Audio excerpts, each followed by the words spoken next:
Hello, everybody. This is Sara Perry. Welcome to my channel. Lovely to connect with you all.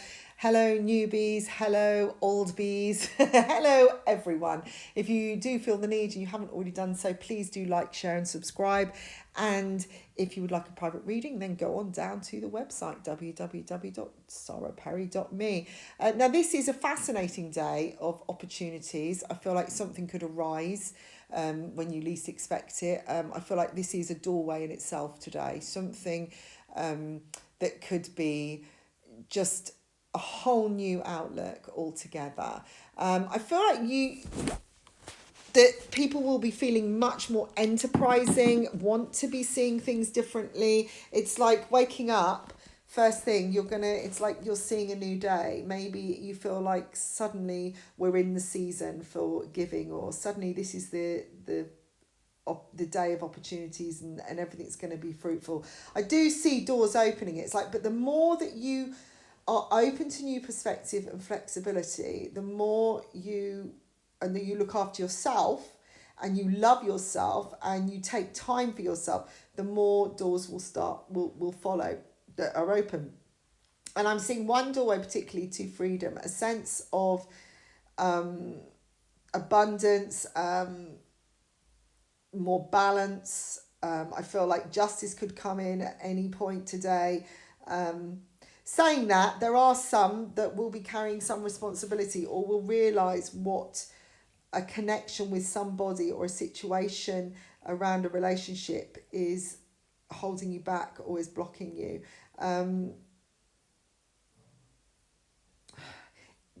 It's necessary for those of you that are experiencing this, to step back a little bit, enjoy the challenge in front of you, embrace the challenge, and allow the epiphanies that are going to come in naturally.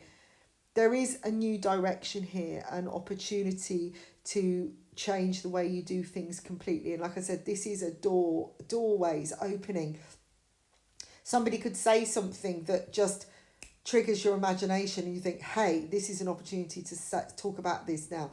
This is an opportunity for me to break the subject of, we can't live together anymore, or we need to, we need to share the chores a little bit. Something could arise. I feel like things are just more positive in that respect. Where you've been feeling down in the dumps, I feel like you may want to, or some of you may want to, celebrate more and be so stressed now of worrying about things that you just want to find a new way. This can just come from boredom or just irritation in general. Remember, we're still in Mars retrograde, and it does bring up these issues. It's kind of like, this is boring, this is so irritating, I need to change my way I'm looking at things now, I've got to stop being frustrated.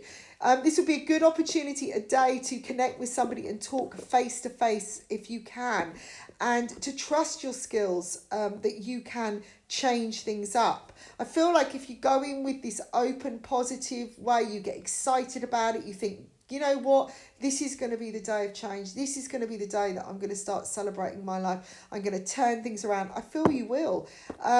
This is a perfect opportunity of a day to find what has been missing, what needs to connect, what has been the cog in the wheel, or the stone that's been trapped there for too long that now needs to be flicked out and sent back out, that's been causing the brakes to fail.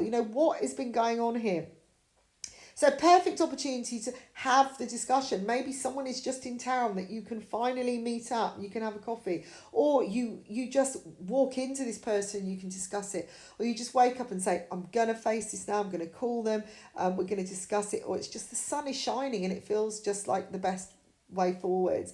If everyone's in good spirits, then it's a really great time to connect and to talk about things in a more positive way. When we worry about it, we're already going in with that attitude, and we're already concerned about how we're going to do this. Oh my God, what's going to go wrong? We're preempting everything before it happens, and we're trying to back ourselves up or find a way out of it before we go in, or, question and doubt.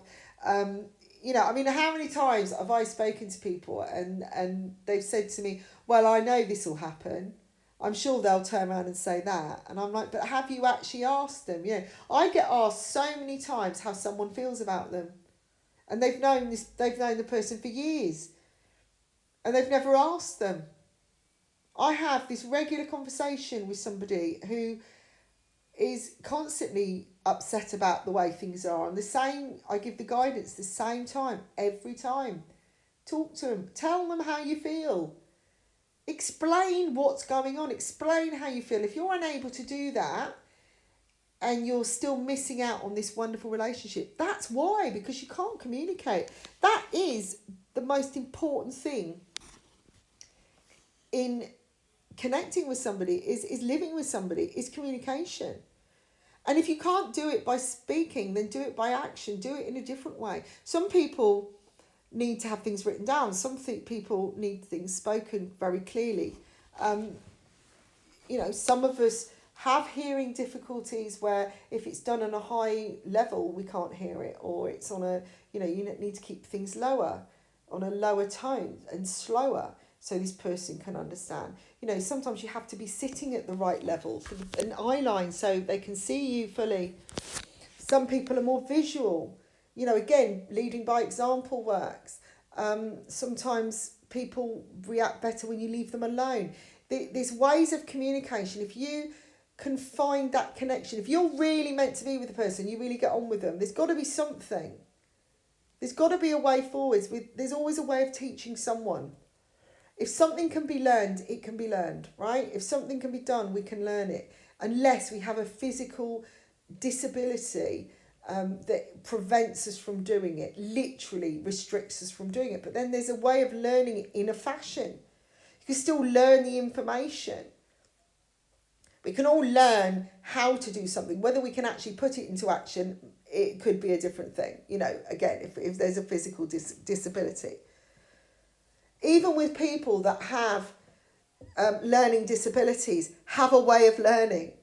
They have probably a clearer and simpler way of learning. They're probably the easiest people to teach. I feel, and this is my real feeling on this, we all have some form of dyslexia, right? When years ago, it was something that was really taboo, wasn't it? You don't label things. We don't label our children. We don't talk about it. We never use that word. We never say it out loud because it's a problem. And it comes in many forms, and I think people don't realise that. In the past, it was like, well, the person can't, if someone's got dyslexia, they can't read or write, or they mix things up, right?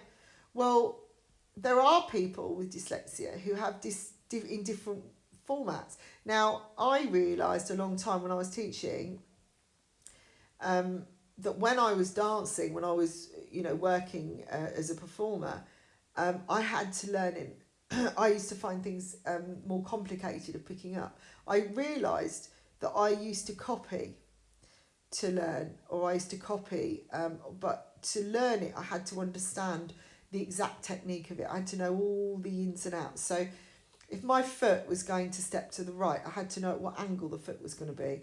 I had to know whether my toes were pointed or they were flexed. I had to know whether I was, leaning slightly forwards, because that way I could put all those little bits into my computer, and then it was stored and it was turned into a program, and then I could then execute the move, right? It was the same with driving. I realised it. I mean, this grew as I started teaching. I realised what I was like because I saw it in other people, and I found that was a form of dyslexia in its way. It was a way of learning. It was a disability of things were slow. They got complicated. If someone just went, do this, do this, do this, it just didn't work for me. I needed to see it, compute it, program it, and then execute it. And some people just learn very quickly. But there's all these different forms, and now are coming out. Everything. But there is a way of teaching it, and that was how I learned with NLP, was how to teach better, because it was a way of communicating better and using the right wording, and and understanding people's ways of learning. Are they sensitive? Are they an audio person? Are they a visual person? Do they need to be shown, or do they need to be told? The different sounds of your voice. If you said too much, were they really taking it in? There was so much that I learned from that, and it is something that I do help people within their programs. But the thing is with communication, if it's not there, there isn't a relationship. Do you see what I mean? Because you actually have to communicate to have the relationship in the first place. One thing is calling each other or texting or whatever you're going to do, so you know what you're doing next. I mean, if you don't communicate, how can you be on the same page? And that's the issue. So this is a doorway today of going forwards, taking leadership and taking control of what is missing and putting it out there. You know, even if that's an opportunity of going, right, I'm going to call them, because you feel more optimistic and you feel happy and more elated and the sun's shining, like I said, and you feel like, I'm going to go for it today. Do it. That's your opportunity. That's a doorway in itself of optimism. Doesn't have to be someone calling you, so you've got an opportunity to speak. But if someone does and they're saying, how are you? Tell them how you feel. Really tell them how you feel. You know, actually, I've been a bit upset because you haven't called me. Be honest, be open. But communicate in a way that they're going to hear it, okay? That's another thing. Treat people the way they want to be treated, not the way you would like to be treated. Because when you treat people the way they like to be treated, you'll get a positive result. And that isn't bending to the rules. That isn't saying that you've got to do, you know, everything in their way. It's just you're communicating a way they understand that makes them feel good. So then you get a better result. So this is a day that something could come back from the past where you could actually put yourself back in the running, back, you know, in that high limelight again, where you feel fabulous. You're shining your own light. Where suddenly you get the answers you've been looking for because you find the perfect ingredients. This could be the day you suddenly, something just clicks in your head and you think, hey, that's what was missing. This is what I've got to do. And you're excited. I just feel there's a good energy today for this. So, you know, get out there, communicate to yourself even, you know, be inspired, allow the inspiration to come. And if you want a private reading or you want to learn about my 6-step program or get involved with that, do get in touch with me via my website. I'll speak to you soon. Bye for now.